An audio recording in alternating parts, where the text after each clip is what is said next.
this morning are afraid of the snow, but you all do it perfectly. One benefit of the snow is that we shouldn't need the blinds today, so none of you will be blinded by the sun. That is one positive side of the snow. So, thank you all for coming. What we're going to do today is we're going to get a little messy in the learning that we're going to engage in. And that's okay. We're here to learn, we're here to grow together, and build our community. So we intentionally rotated some of the seats this morning so that could feel kind of uncomfortable for us. And it's a safe place, but it's okay to be uncomfortable so we can grow. So I'd like to start off by sharing a tale with you. And there's a tale of an old man who in the night is digging in his front yard. And the reason he's digging in his front yard is you can see there's a lantern on his front porch. He's digging, he's sweating, he's tired, he's exhausted, he's looking for something. So a friend comes up to him and says, "What are you doing?" He says, "Well, I'm digging." "Well, what are you digging for?" "I'm digging for a gold coin that I lost." "Well, how did you lose it?" "Well," and the old man said, "I was working in my backyard when I lost it." So his friend said, "Well, why are you digging in the front yard?" The man said, "Well, that's where the light is." So my question for you is, what is your gold coin? What is your gold coin? What are you digging for? Where are you digging for it? Are we looking for something simple, where there's light, and it's tangible for us to grasp on? Or are we thinking deeply about who we are and who we need to be in order to change the status quo for our students? We're in the middle of a gold rush right now. All of us are digging for that gold. The question is, where are we digging for it? Are we looking in the obvious places, or are we challenging ourselves to look in different places? So today our theme is going to be along the lines of who are we, and what impacts does that have on our students? So we're going to go from the identity all the way down to behaviors and capabilities. What might this look like in the classroom? And how those are oriented together. So our purpose is on the screen. I'll invite you to take 10 seconds and read through that. We'll be doing some really different things that are a little uncomfortable. We've already felt that space, and that's intentional. So the processes and practices that we go through are meant to facilitate learning, but we're hoping that you take those nuggets away and take them back to the classroom as well. So we're going to be modeling some different activities and things. Take those away and take those to your classroom. So you're holding multiple lenses as a learner, but also as a professional teacher or administrator as well. Our norms of collaboration are the bedrock of how we communicate to each other in here. That's our identity that we socially construct knowledge together. So I'll invite you to read through those 7 norms. Previously, we've spent time practicing our paraphrasing. You do whatever you want. Acknowledging, organizing, and abstracting paraphrasing. Today we're going to try something different. Like I mentioned earlier, today's going to be a little bit muddy, and the purpose of it is to create clarity for ourselves in this. So to create that clarity for ourselves, we're just going to put some ideas on the table.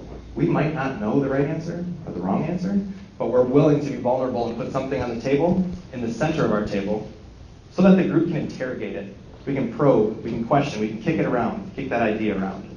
We don't own it personally. So I challenge you to be vulnerable today and offer thinking to the group, not as an individual and holding that idea close. Put it out there for everyone to kick around. And what that could look like is identified in these 3 buckets. So I ask you to self-assess what number you might give yourself on this scale. So self-assess and identify one that you want to be mindful of throughout today.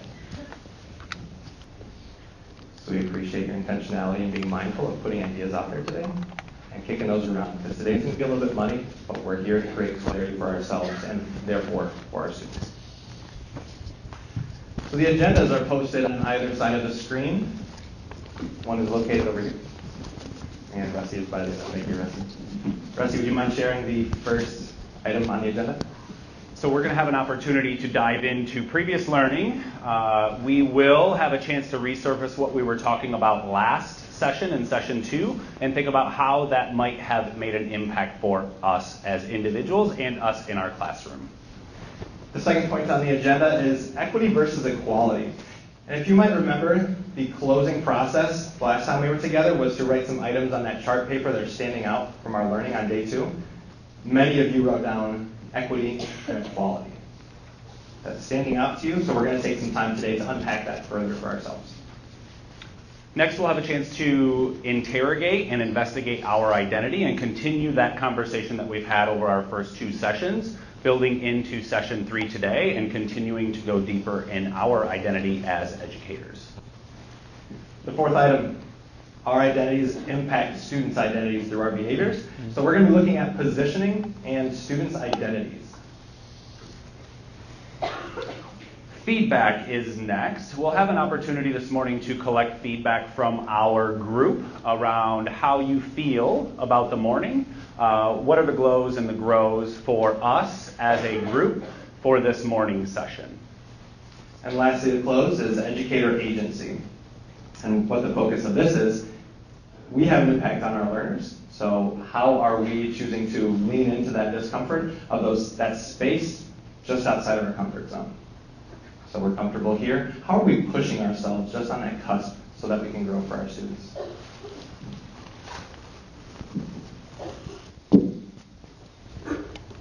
Here are a few slides and images from our first 2 times together. I'll invite you to read through that and draw connections from your current thinking to what you remember about those 2 days. I feel like we're already talking at you a bit too much, so it's about time for us to get up and socialize with those around us and continue to build that network. So in just a moment, I'll ask that you stand up, make eye contact with someone that you don't know to expand our network. And the way that we'll come back together is we will be exactly in these spaces right here with our hands up, and that'll be your cue to find your original seat. We appreciate you taking the opportunity to expand your network and meet somebody new. It was also an opportunity for us to surface some of the experiences that we've collectively had together the past 2 days. It's a good time for us to think about where might we be going. So I'll invite you to read the 3 statements that are currently on the screen. We'll give you about 17 seconds to read those 3 statements. As Marcus surfaced earlier, our goals for the year are adaptive. They feel different than what we're used to because in the system of the United States, in the educational system, we love to find gold. We love to look for bright, shiny objects. And so this is going to feel different for us. Knowing that these are big, overarching goals for the year, we know that as learners, we need bite-sized chunks to help us get closer to these big goals. And so I'll invite you to read the learning intentions and the success criteria, which are on the screen now. Individually and with a standing trio.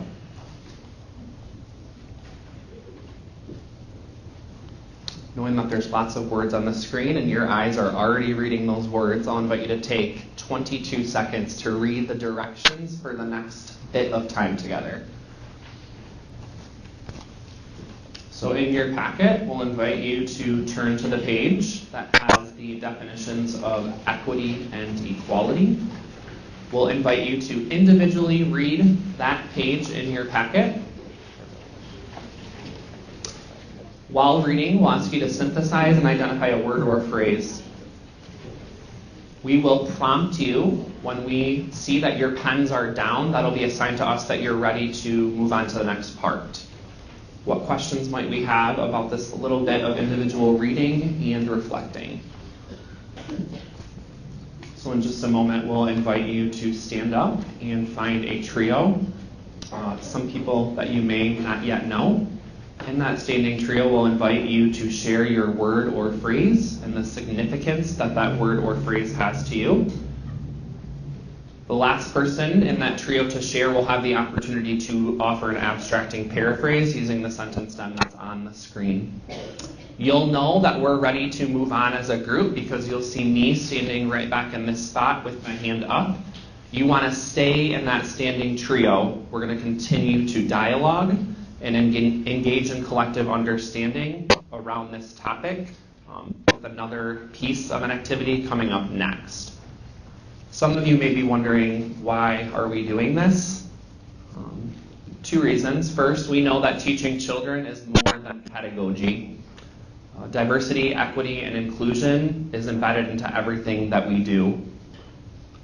Second, we know that we have to lean into discomfort in order for us to grow.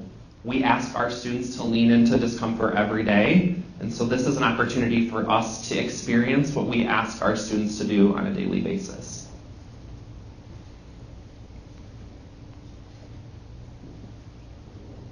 When ready, feel free to stand up and find a new trio of friends. Happy collaborating. Great. We appreciate you standing up and leaning into the vulnerability of meeting somebody new to expand your professional learning network and talk about something that is very abstract. We're going to continue this conversation with our standing trio. On the screen, you'll notice that there is a prompt.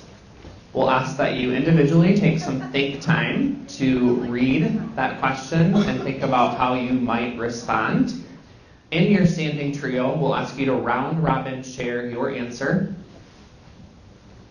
When your team is finished engaging in collaboration and dialogue, we'll ask that you find your seat. That'll let us know as facilitators that you are ready to move on. We know that already this morning, in the 45-ish minutes we've been in the room, we've thrown out a lot of vocabulary terms. We've talked about equity, equality, identity, values, beliefs, capabilities, behaviors, and skills. We're probably wondering, what does this all have to do with me? Why are we, as a collective group, taking time to talk about all of these really abstract things? Rusty, I'm wondering if you might be willing to share how these terms impact us as educators and us as a group. So Andrew, Marcus, and I have had a lot of conversations around equity, equality, and what they mean. And that's a very abstract and tough thing to grasp for us, especially when we get into the weeds of actually planning instruction. So you all have just had conversation that was probably at the balcony looking in on equity and equality and are wondering, what might this look and sound like for actual classroom practice? And so what I'm going to share with us is how the nested levels of learning, our identity, our beliefs and values, our how, our what, how those impact us as a math network, and what they mean for instruction. So the intention of this next bit of time together is to share our current thinking on our journey with equity. All 250 of us in the room are at a different place on our journey. So equity is really important for us to think about. And meeting the needs of every single person in the room is really, really, really challenging. And so, like all of you, with your students in the class, you're faced with a challenge every single day of meeting the needs of every single student in the room. And what are some strategies, what are some mindsets that we have to have in order to be able to do that? And so, what this next piece will be is me sharing our current thinking around the math network and how we're currently approaching it. And I say currently intentionally because we continue to grow. We're not there yet. Marcus, Andrew, and I spent probably too much time having dialogue about what this means in context of education and what this means in context of our group and how do we actually take action on that in the classroom. So the purpose is not for us to walk away and write down a bunch of stuff of how we change our instruction to meet equity now. The purpose of this is to give us another reference for what it might look and sound like in a learning environment like this room to intentionally plan to meet the needs of all learners. In order to do that, we have to have things inside us that allow us to behave in a certain way. And that takes us to Dilts. We as a math network have an identity. We are all learners. We walk through the door and we are ready to learn and we are thirsty. We're at a point on our journey and we're ready to continue to move forward. Our values and beliefs. We value learning, and learning, as we talked about in session 1, is not just learning to remember something in a day or two. Learning is permanent change in knowledge or behavior. We value that, and we're constantly seeking it out. We believe that we're on a journey. So we always say that we're exactly where we need to be, and that's intentional, because everybody in the room is at a different place. However, we are constantly striving to continue moving forward on our journey, and we believe that. Our capabilities, so moving up Dilts, we have skill sets to positively interact in a collaborative environment. You have a lot of opportunities to talk with one another, to dialogue, to have conversation, to meet new people, to have intimate conversations with people that you don't know. And we, as a math network, have the capabilities to positively interact in that way. Our behaviors. We inquire, we ask questions, and we have positive presuppositions. We don't walk in feeling some type of way about an individual person or an individual table or us as a group. We believe everybody here is here for the right reasons, and everybody here wants and is thirsty for the same thing, and we behave based off of that. You're asking, what does that have to do with equity? So these identity, values, beliefs, capabilities, and behaviors, since we have those things as a group, we're able to act in a way that provides us all entry points for our conversation. That might look and sound like 3 different buckets. So when all of us in the room are thinking and talking, we're all thinking and talking through the lens of instruction. And so what does it look like to instruct so that every single person in this room has an entry point and can contribute? The first bucket is about the curriculum. So what is it that we're learning? We know that that has to be focused around big ideas. It would not be helpful for us if we get way down in the weeds to a skill or something that is really fine-grained that's 5 years down the road for some of us. That's unproductive because we're not ready for it. So we organize our conversation around big ideas so that everybody has an opportunity to engage. There are multiple entry points. You have a lot of conversation at your tables. It's intentional because you're building higher order thinking skills. You are engaging in dialogue and behaving as productive human beings on a learning journey. Our conversations are open-ended intentionally. So we don't provide specific things that we are going to do for the majority of our morning. It's open-ended so that people can add or enter into the conversation where they are able. Last but not least, in terms of the content and the curriculum, it requires multiple perspectives, multiple abilities. This conversation would be really, really lame if everybody had the same exact thing to say. So the diversity at your tables is really, really important. It's important that there are multiple perspectives to increase our consciousness of what's going on around us and hear new things that might be happening. The second bucket is instructional strategies. So we intentionally place things in front of us so that we are successful in this environment. They are, we teach cooperative norms. So we use the 7 norms of collaboration as a way for us to ground ourselves in how we behave and interact with one another. We intentionally not only say we're going to talk about putting ideas on the table, but we put the rubric up for the 3 things and allow you a chance to read it, to dive deeper into what that norm might be. It's intentional so that you are thinking about what things you might want to pay attention to when you are interacting at your table. You all do the work.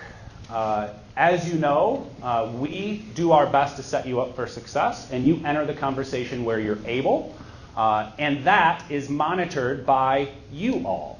You are productive group members, and you keep your group on track and moving, and ensuring that the conversation is at a high standard. Last but not least, in this bucket, we provide feedback. So as we walk around, we gather feedback and adjust our instruction up here to comment on some of the things that we might hear throughout the room. And treat status problems. So we intentionally position, and position is a word that we're continuing to unpack here. So let's just take it at its surface level.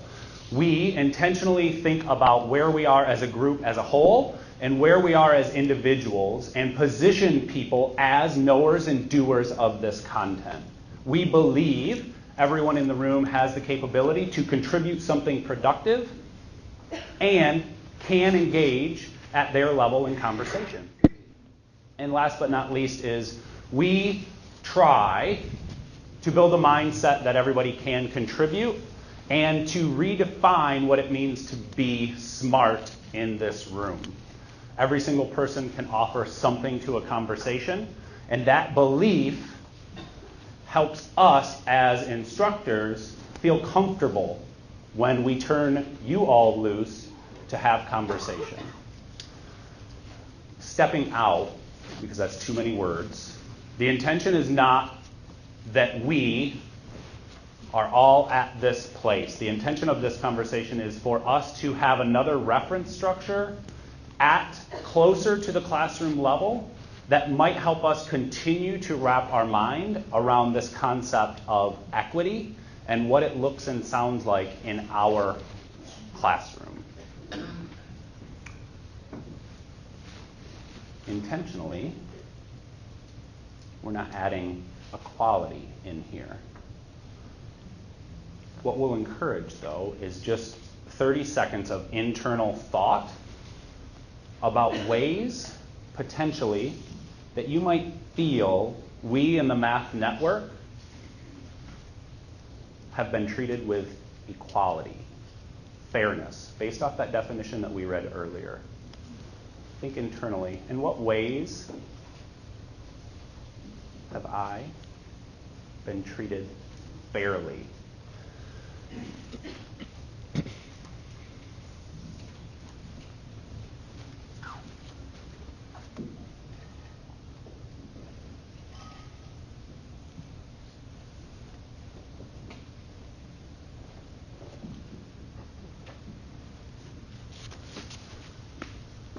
When we get to our feedback portion of the survey, we're really interested to hear your feedback. So one of the items will be a grow for you all to enter in a survey and at the later portion of our morning.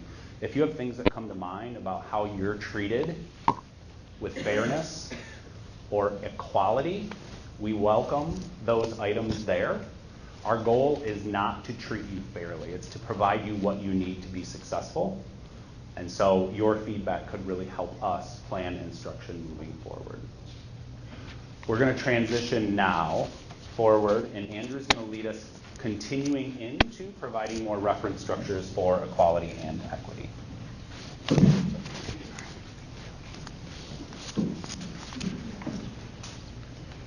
Knowing that we just had an opportunity to build some context and hear a story, we're now going to step into an uncomfortable space where we will not know the story.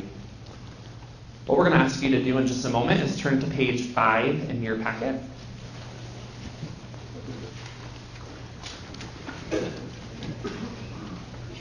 On pages 5 and 6 in your packet is a transcript.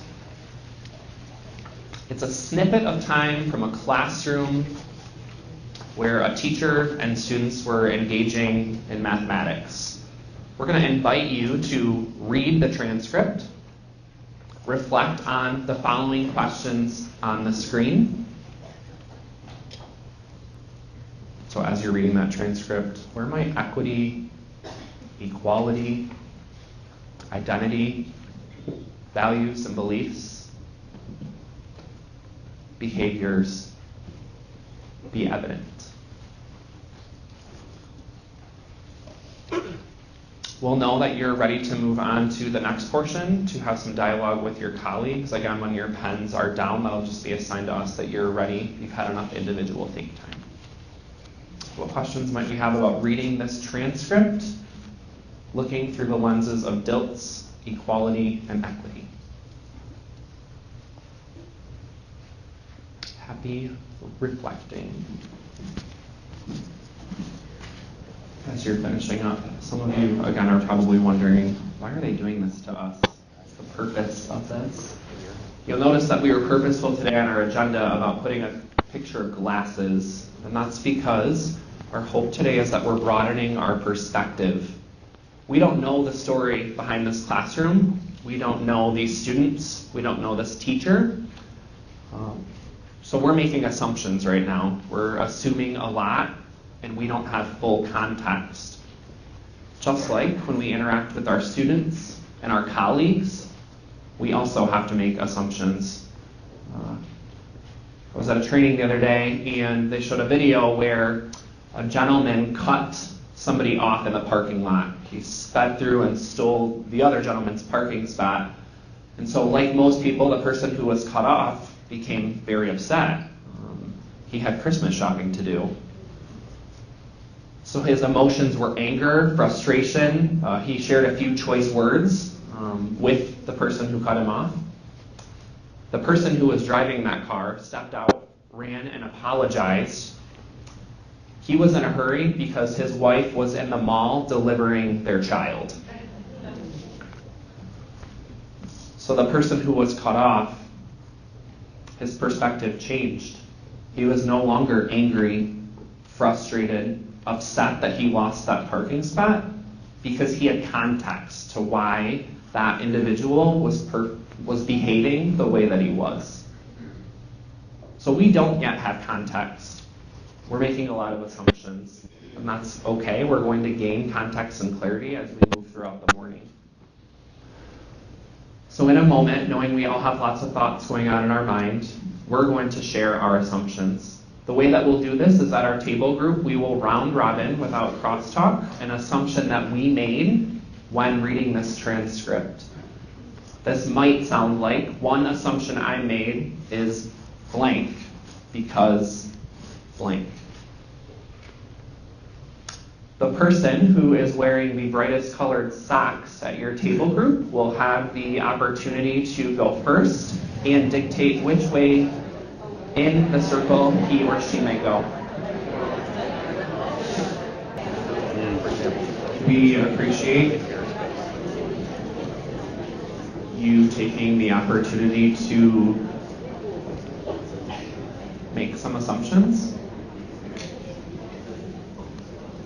Knowing that we had 3 bite-sized goals for today, we want to provide an opportunity to put some closure temporarily on this first bit of time. So we'll ask you to take out your journal.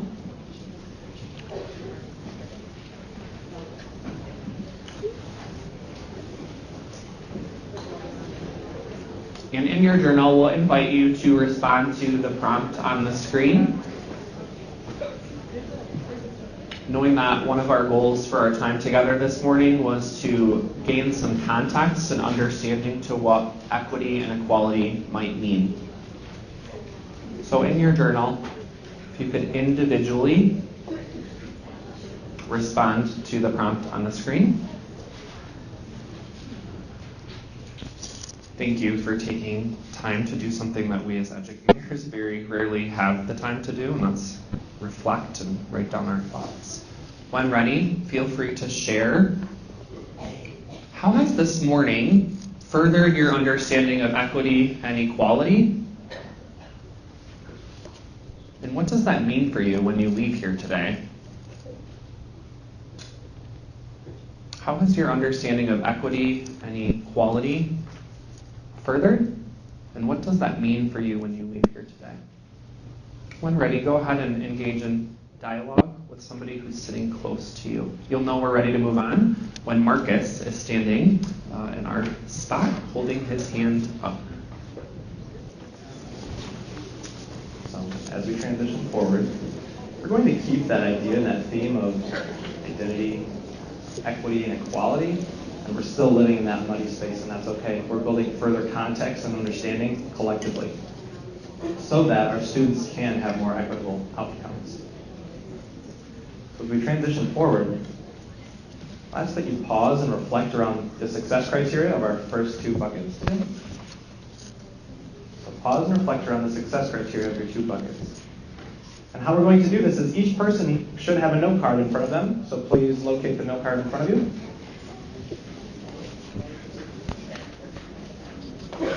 And what we're going to do with this note card,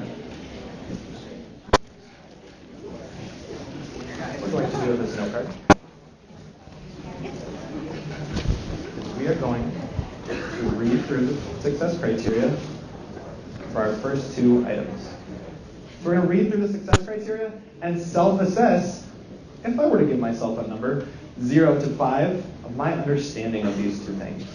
What might I rate myself? So we're going to read the two success criteria.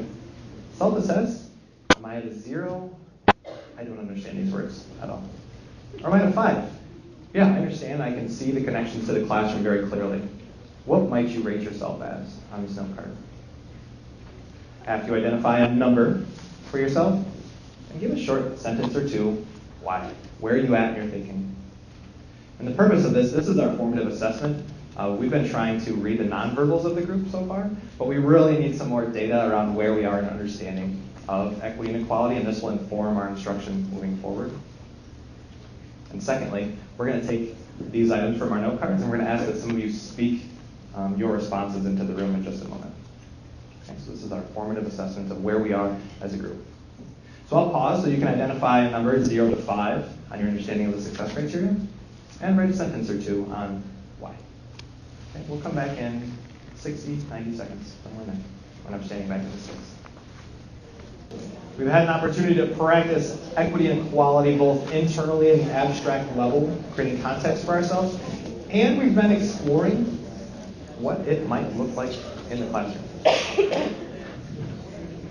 As we progress, we're going to create further context and clarity and flesh out what this could look like in a learning space.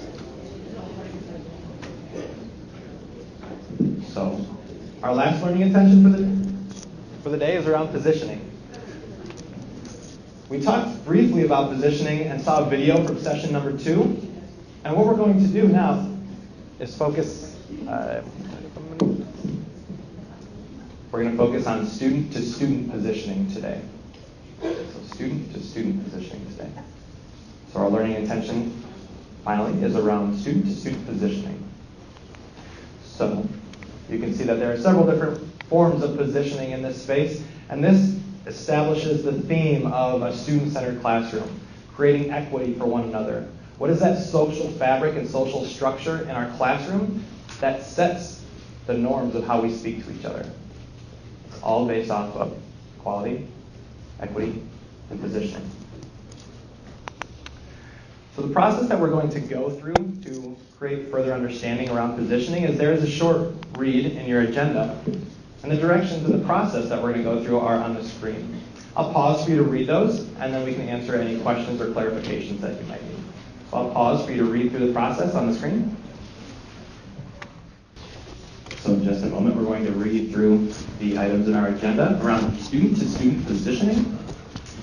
And we want to be clear that the most important point isn't necessarily a word or a phrase. Think of it at a more abstract level. What is your big takeaway? What is the concept? What is the theme of this reading? That is the most important point of the reading. What is that theme or concept throughout? So I invite you to read through the article in the agenda, identify the most important point as a theme, and then engage in conversation with your partner. What questions might you have?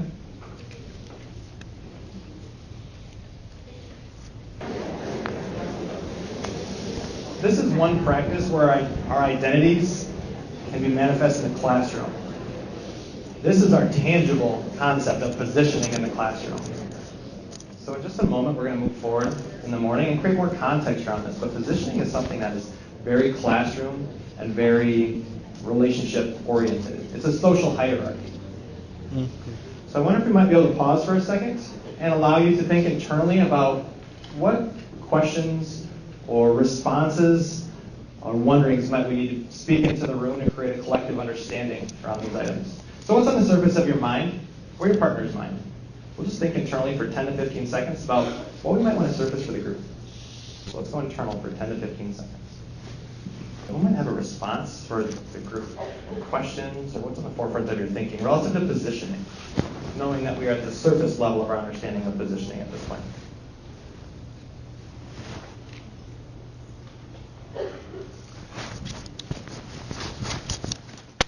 Okay, we've got one there, and then two Molly, and then three Carolyn. Maybe one more. Three from this side of the room.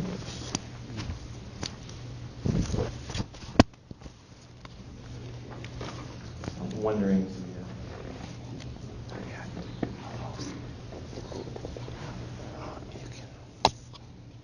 You're getting into vulnerability, Nicole. We talked about disrupting their status in the room, kids' status in the room, how they have they think of themselves as math students or not, and they think of others as math students or not.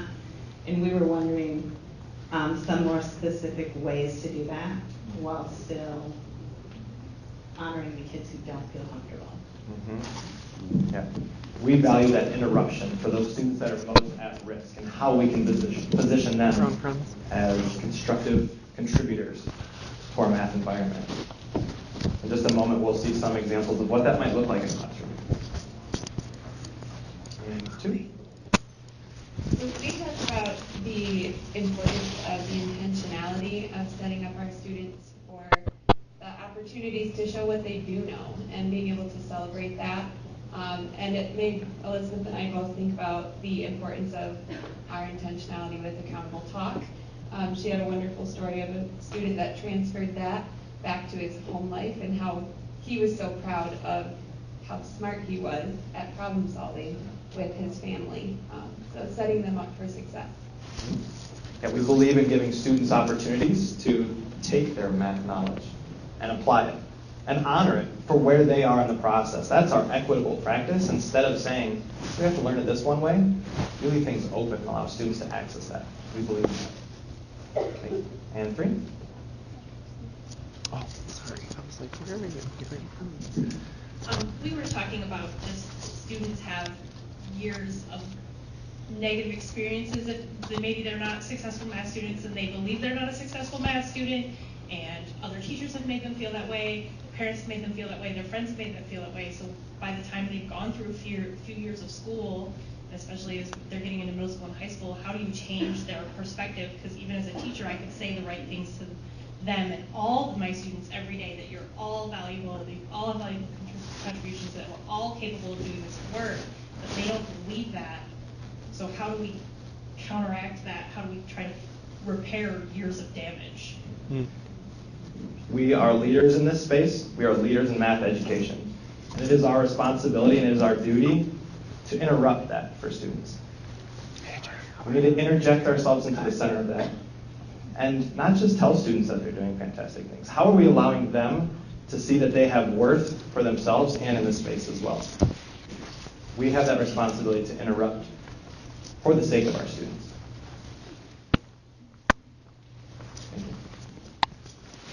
So what this might look like, in creating further context around that transcript, this was actually taken from a video here. This is an 8th grade classroom, and it was their first day with systems of equations. First day. So this is the transcript of what is equitable in this process. What does equality look like in this space? And lastly, what does positioning look like in this space? So I encourage you to think about what might be equality, what might equity look like, and how is the teacher positioning students, and then how are students positioning one another in this short clip.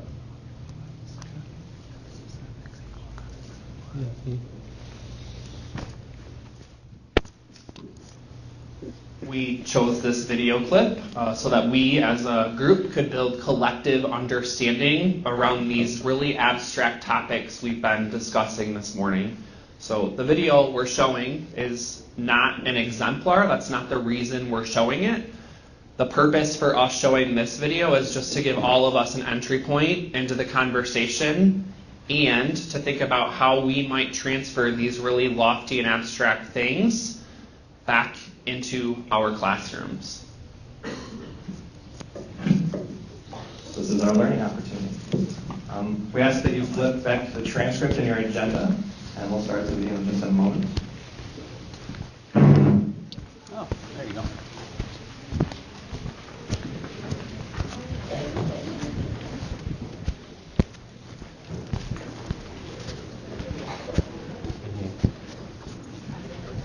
So once again, this is not necessarily an exemplar. The purpose of this is to create context around a classroom and positioning, equity, and equality.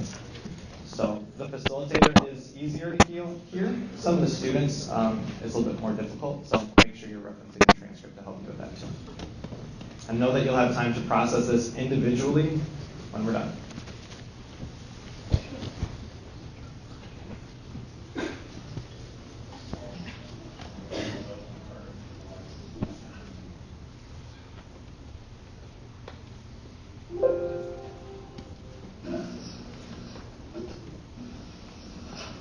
Thank you all so much for working so hard for the last 2.5 minutes.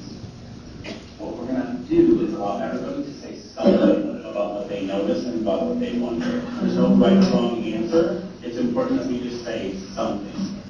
Kevin has been kind enough to be voluntold to start us off.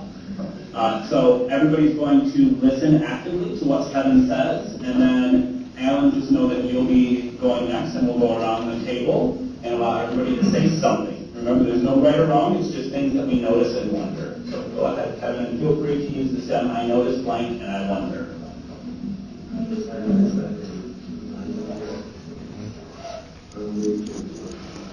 If there what?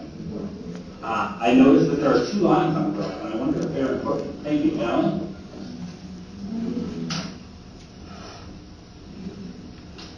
Another 2 lines.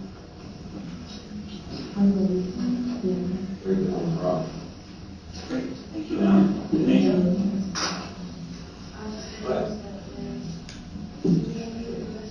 You can read anyone that you would like.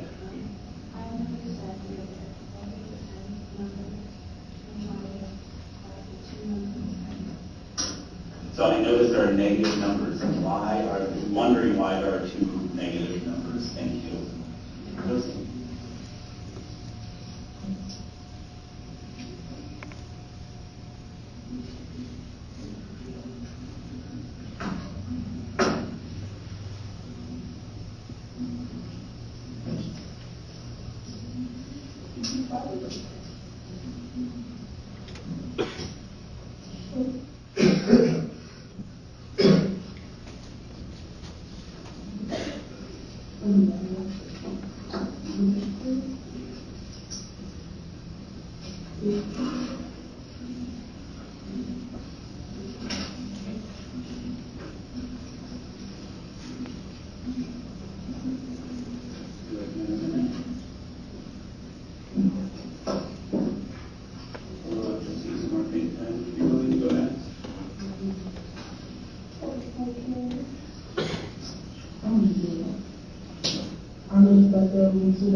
You were wondering about that?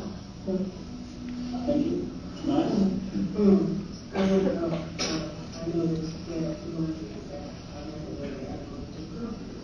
Thank you.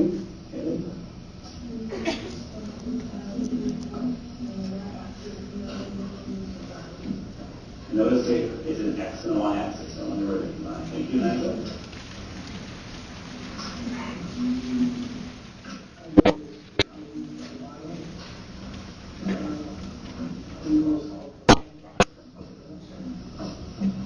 So you notice that there are equations on the bottom, and you wonder if we're going to solve them.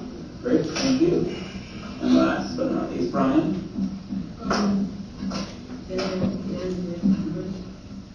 You notice that there are numbers. Can you say more about that? Like specifically, where do you see numbers?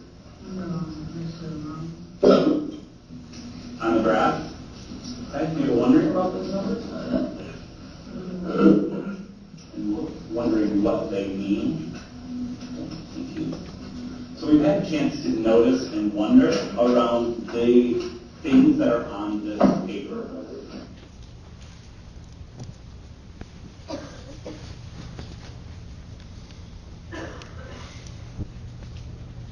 So there was a number of different items that could have been considered equity, equality, and positioning in that space.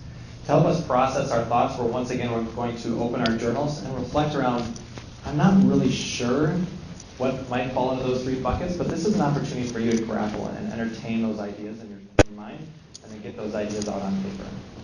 So we're simply going to reflect in our journal before round robin sharing and then charting these with our group. So what is going on internally for you? Let's make that visible on paper. Wait for the prompts to start round robin sharing. So right now we're just journaling. Take 2 minutes to journal. A brief conversation and being concerned for the amount of time and the activities that we have left this morning, we are going to simply record these items in our journal and they will live in that space. But we wanted to open the door a little bit wider to hear from the group. So we are simply going to close our journals and push those forward. And we're not going to round robin. We're not going to chart those items. But I am going to kick it over to Andrew, who has a prompt that might lead us in a larger conversation. So, Andrew, what might we engage in? So earlier, we had an opportunity to read the transcript, and we didn't have much context. Now that we've had an opportunity to watch the video, our perspective, our thinking, our assumptions might have changed. So, Rusty, knowing that you had the opportunity in this video clip to be the facilitator, I'm wondering if you might be willing to share some of the conscious decisions you made during that time frame in this classroom as it relates to equity, equality, and positioning. So we watched 3-ish minutes of video, and we kind of jumped in at about 45 minutes into that lesson and conversation, and that was my first time in that classroom. So there was a lot of conscious decisions about setting up the environment and the expectations to share, and that everybody has something worthwhile to contribute. So what we just watched was 3 minutes of a round robin where everybody had the expectation to share something and contribute something for the good of the group in terms of the conversation. It was intentionally left open so that people would feel safe. A notice and wonder was there because they didn't know me and I didn't know them, and we wanted to be safe. So we left it open. I'm wondering, knowing that there were a lot of things that happened in the transcript and in the video, what might be some wonderings that you have about decisions that you noticed the teacher make in those 3 minutes, and if I might be able to elaborate a little bit on what might be going through my mind at those specific points. So a sentence we might use to dig into Rusty's thinking is, we noticed you did blank, and we wonder blank. Who might have a noticing and a wondering that they're willing to share for the good of the group?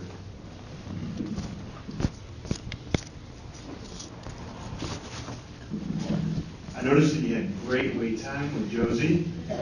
Gave her lots of time to respond, and wondering if you had a previous, a better relationship established, that was your class, would you have circled back to her and asked her to contribute after giving her the pass?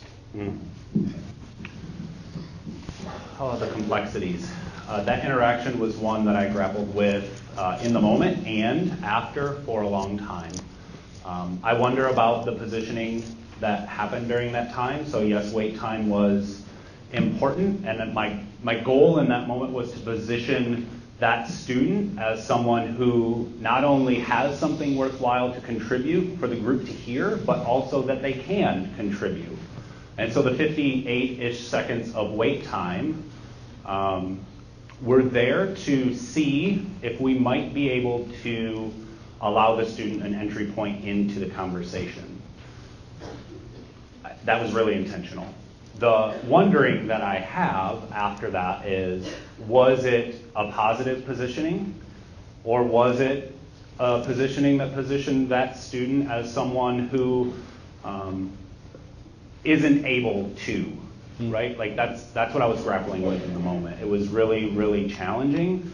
And because I, in that moment, waited so long thinking about the positioning that was happening, I intentionally decided not to go back and put that student on the spot again, knowing that we just didn't have a safe environment yet for that student to enter. And so that interaction is 58 seconds, and it's 58 seconds that had a lasting impact on me, and I'm sure a lasting impact on that student. And all I can do now is hope that it wasn't a lasting impact that continued to solidify that student's identity as someone who doesn't have something worth contributing. And so I go back and forth. We wouldn't know how that interaction impacted that student unless we were to have a really good relationship and continue to build that. But I just didn't have that opportunity. Thank you, Jeff. Go ahead. Does that work? I noticed that there was a total of 6 or 7 students in that class, and was wondering if by chance those students may have been tracked into a lower level class.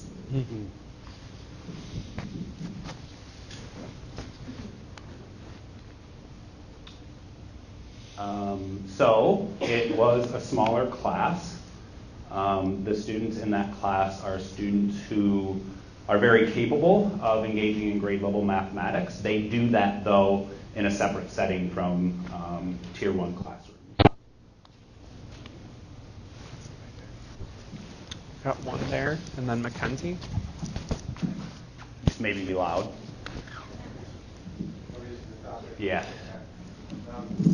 We don't know what was said before the 46-49, and I was wondering, like, each of us are given the opportunity to say something, but normally you all tell us, hey, we're going to be called upon, so we're already looking for something to say. I'm going to be called on, I got to have something to respond. I noticed that he said that after these 2.5 minutes, he said, okay, now you're going to be called upon to say something. I guess I was wondering, is right before that, did they know that they were going to have to be called on something? So if they knew ahead of time, hey, I'm going to have to say something, they may have been a little more like, okay, now I have something ready to say. So prior to the video and going through the protocol, there were some intentional decisions that were made to ensure safety. Walking into a classroom and not knowing someone is a very, very unsafe situation. And so some of the things that were done in order to increase the likelihood that there is safety in the class is to be very intentional about telling them what they're going to be expected to do. So very clearly they knew the protocol that was coming. They knew that they were all going to be expected to engage in the conversation. They had an opportunity to individually think, write down in a T-chart their noticings and wonderings. That was a couple of minutes.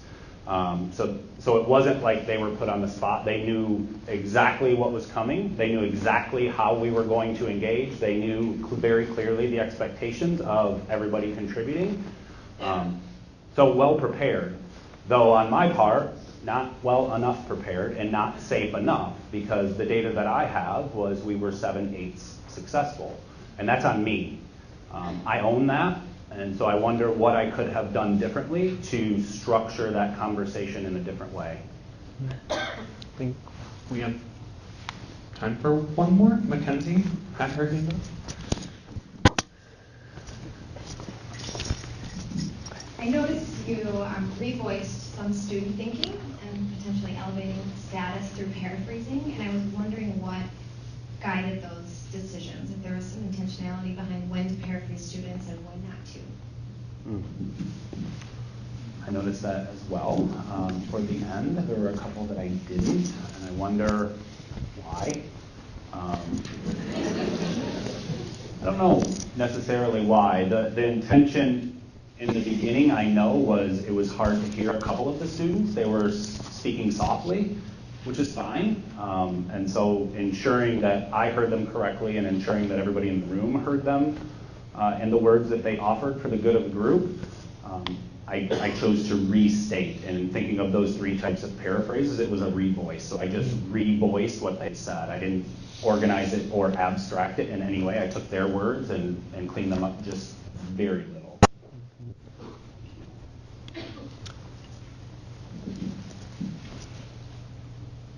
It sounds like you hold the identity of being a facilitator, and because you hold that identity, you hold the values and beliefs that all students can. And because you hold those values and beliefs, you have some mental maps already ready, those capabilities, and in your planning, you made conscious decisions to make sure that all students had the opportunity to enter the room. Equity. They all had an opportunity to enter. You also utilized some skills and behaviors, some specific teacher discourse moves throughout the clip that we saw. Mackenzie offered that there was paraphrasing, we saw wait time, we saw probing.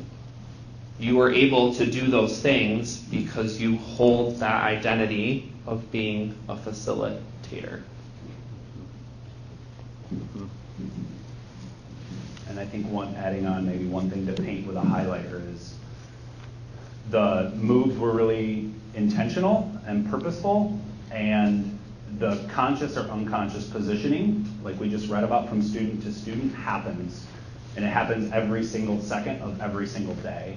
And so thinking about the moves that we make, whether they're intentional or unconscious, people are being positioned. And how do we increase our consciousness of how our actions are building the identity of the students that are in front of us, and how other students see or position their peers.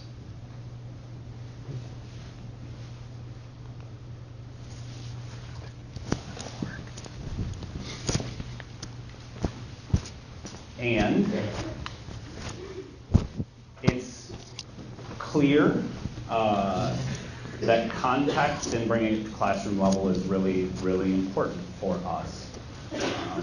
Staying at the abstract level and having conversations is good to think about our identity, our values, and beliefs.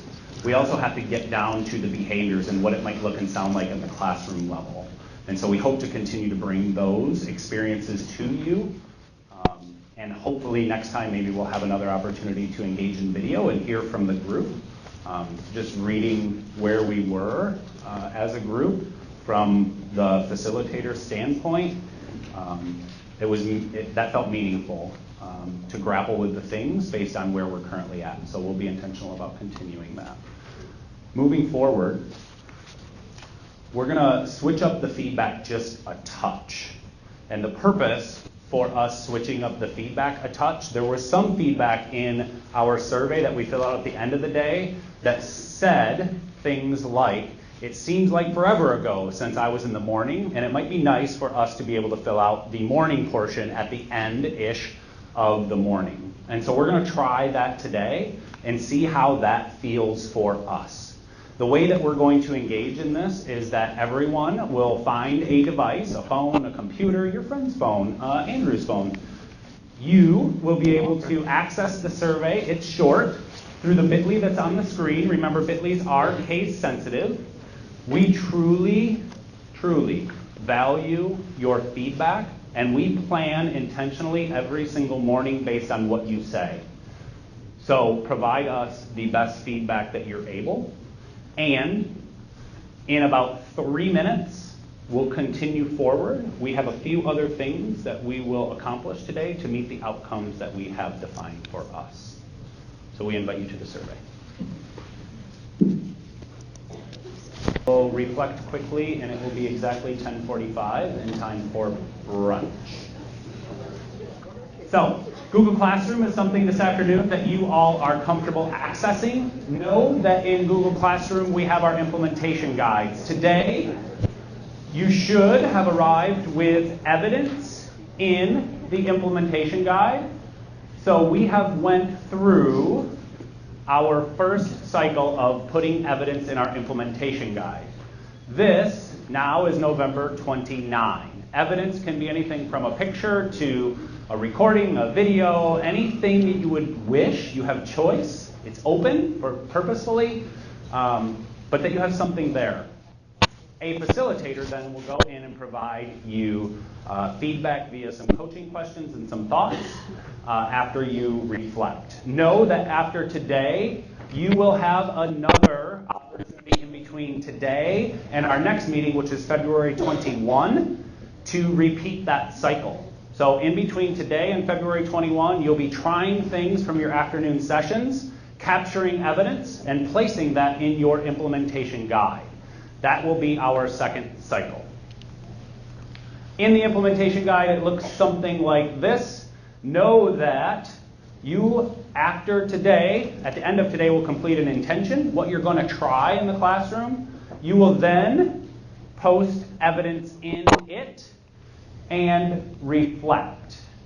After you reflect, you will receive individualized feedback via coaching. Know that we are a subset of West Michigan when it comes to our teaching force, who make an enormous impact on our students in the region. There are people who are not here. We encourage all of us to engage others in conversations that we have today so that we are not leaving people out, at least. We are going to open our Visible Learning for Mathematics book. There are 2 paragraphs that we'll take a look at here in just a minute on some pages. What we're going to do is there's a prompt on the screen. You'll reflect in your journal based off of those 2 paragraphs of reading. And at 10:44, we will surface 3 items from the group to launch us into our afternoon time. The pages that we will read are the bottom of 232 and the bottom of 233. We invite you to turn there, read, and we'll surface. Copies. And if you need a copy, Andrew has some. Just raise your hand. Andrew, can I have that back? We will collect 3 reflections that are swirling around in your mind right now, and then we'll be launched into our next phase. Who might be willing to have their voice heard in the room? We're looking for 3. And I wonder if we might be able to hear a new voice today.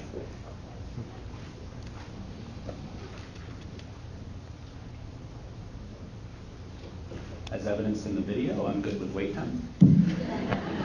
True.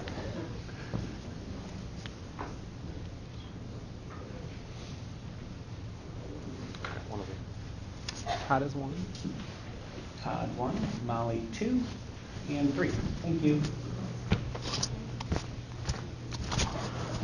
The noticing I just had was that teachers have a tremendous amount of influence in being changing agents for our students, and just like with all that power comes great responsibility. But that was my notice.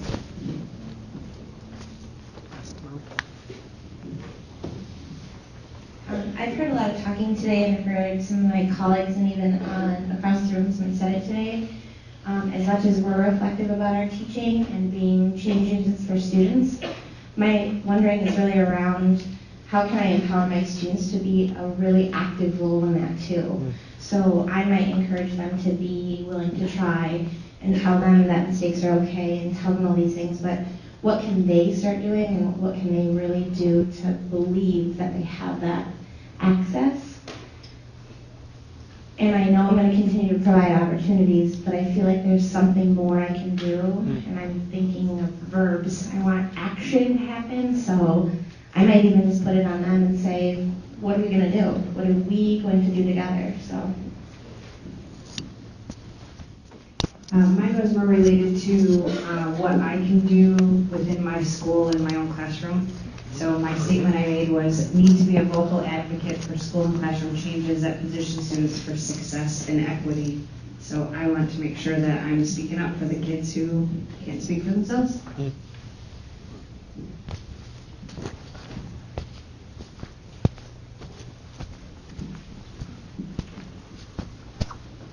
Painting all 3 of those with a highlighter. We're wondering about the how, and we're also realizing that we have power. And how might we leverage that power for the good of the students?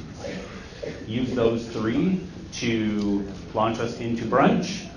We hope you have a great brunch, and we'll see you all back at the ESC 11:45. Thank you.